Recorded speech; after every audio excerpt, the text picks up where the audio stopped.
December 3 तारिख अंतर्जातीय भिन्नक्षम दिवस।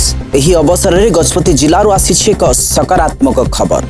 परलाखेमुंडी ठारे गजपति जिला आईन सेवा प्राधिकरण DLSA पक्षरु आयोजित होइछि एक बृहत जनसचेतनता कार्यक्रम।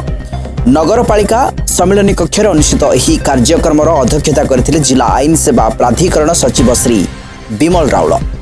यही अवसर में जिला अदालतर भारप्राप्त पब्लिक प्रोसिक्यूटर श्री राजेश कुमार मिश्र एवं जिला मुख्य चिकित्सालय डॉक्टर आनंद सामंतराय सम्मानित अतिथि भाव जोग देथिले।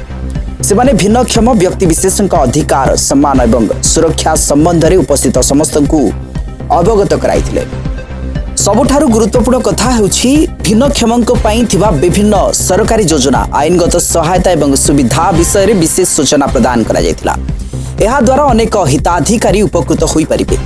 कार्यक्रम में किछि योग्य हिताधिकारी को भिन्नक्षम भत्ता मध्य प्रदान करा जाई सेमानकु सहायता करा जायतिला।